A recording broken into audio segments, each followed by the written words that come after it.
Global rally alert, market blast या trap. West Asia tensions ease होते ही global markets में जबरदस्त रिस्क ऑन रैली देखने को मिली।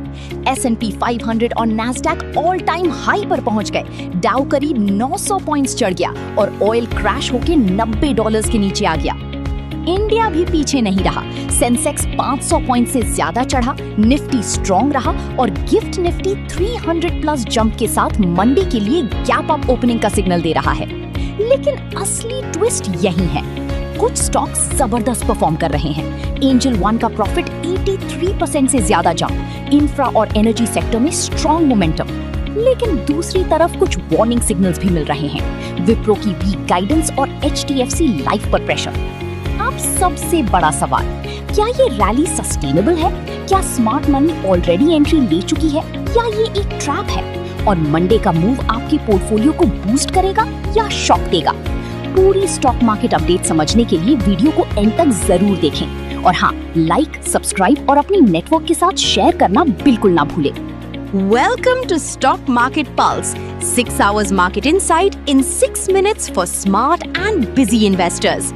गुड इवनिंग, मैं हूँ दीप्ति सक्सेना और आज है अप्रैल 18, 2026। चलिए आपको ले चलते हैं ग्लोबल और इंडियन मार्केट्स के सबसे बड़े डेवलपमेंट्स पर। ग्लोबल इक्विटी मार्केट्स में एक स्ट्रॉन्ग रिस्क ऑन रैली देखने को मिली जब वेस्ट एशिया में जियोपॉलिटिकल टेंशंस काफी हद तक कम हो गए। वॉल स्ट्रीट ने नए रिकॉर्ड बनाए। S&P 500 7126.06 पर क्लोज हुआ, जबकि नैस्डैक 100 ने लगातार 13th दिन गेन्स रिकॉर्ड किए। इस रैली को और बूस्ट मिला जब डाउ जोन्स इंडस्ट्रियल एवरेज करीब 900 पॉइंट्स या 1.79% तक जंप किया, जो इस कॉन्फ्लिक्ट के स्टार्ट होने के बाद सबसे स्ट्रॉन्ग रैली है। कमोडिटीज में भी बड़ी मूवमेंट देखी गई। ब्रेंट क्रूड $90 पर बैरल के नीचे आ गया, जो पिछले एक महीने का लोएस्ट लेवल है, जब ईरान ने अनाउंस किया कि स्ट्रेट ऑफ हॉर्मुज अब कंप्लीटली ओपन है कमर्शियल ट्रैफिक के लिए। इस डेवलपमेंट ने ग्लोबल मार्केट्स में स्ट्रॉन्ग पॉजिटिव सेंटिमेंट क्रिएट किया है, जहां इन्वेस्टर्स अग्रेसिवली इक्विटीज और रिस्क एसेट्स की तरफ शिफ्ट हो रहे हैं। साथ ही IMF world bank spring meetings Washington DC में कंक्लूड हुई, जहां ग्लोबल फाइनेंशियल स्टेबिलिटी और डेवलपमेंट पर फोकस रहा। इंडियन मार्केट्स ने भी ग्लोबल क्यूज को फॉलो किया। सेंसेक्स 505 पॉइंट्स चढ़कर 78493 पर क्लोज हुआ और निफ्टी 50 24,350 के ऊपर बंद हुआ, जिसका मेन रीजन रहा फॉलिंग ऑयल प्राइसेस और strong global sentiment. Stock specific action की बात करें, विप्रो के शेयर्स लगभग 4% तक गिर गए क्योंकि कंपनी ने 1.9% year on year decline in Q4 profit report किया और आगे के लिए वीक गाइडेंस दी। HDFC लाइफ इंश्योरेंस ने 1000 करोड़ का फंड रेज अप्रूव किया, लेकिन वीक बिजनेस मार्जिन्स की वजह से स्टॉक प्रेशर में रहा। पॉजिटिव साइड पर एंजल वन का नेट प्रॉफिट 83.5% बढ़कर 320 करोड़ हो गया और क्लाइंट बेस भी 3.74 करोड़ तक पहुंच गया।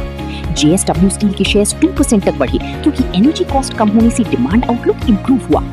इंफ्रास्ट्रक्चर सेक्टर में RVNL ने 968 करोड़ का रेलवे प्रोजेक्ट का लोएस्ट बिडर बनकर एक बड़ा कॉन्ट्रैक्ट हासिल किया। NTPC ग्रीन एनर्जी ने राजस्थान में 150 मेगावाट का सोलर प्रोजेक्ट स्टार्ट किया, जिससे टोटल रिन्यूएबल कैपेसिटी बढ़कर 10,270 मेगावाट की पार चली गई। एनर्जी सेक्टर में इंडियन ऑयल कॉर्पोरेशन को कोची से कन्याकुमारी और थूथुकुडी तक नेचुरल गैस पाइपलाइन का प्रोजेक्ट मिला, जो सदर्न इंडिया के लिए इंपॉर्टेंट है। एक्सिस बैंक का बोर्ड अप्रैल 25, 2026 को मीटिंग करेगा, जहां फंड रेजिंग ऑप्शंस पर डिसीजन लिया जा सकता है। आगे की बात करें तो गिफ्ट निफ्टी लीड ट्रेड में 300 पॉइंट से ज्यादा चढ़ गया, जो सिग्नल देता है कि मंडे को इंडियन मार्केट्स में गैप अप ओपनिंग हो सकती है। शॉर्ट टर्म में वॉलेटिलिटी रह सकती है, इसलिए ट्रेड वाइजली। फास्ट और स्मार्ट मार्केट इनसाइट्स के लिए स्टॉक मार्केट पल्स प्रो को फॉलो करें। ऐसे ही फास्ट और इंटेलिजेंट मार्केट इनसाइट्स के लिए चैनल को लाइक, सब्सक्राइब और अपने नेटवर्क के साथ शेयर करना ना भूलें। डिस्क्लेमर, ये कंटेंट सिर्फ एजुकेशनल पर्पस के लिए है। ये किसी भी तरह का बाय या सेल रिकमेंडेशन नहीं है।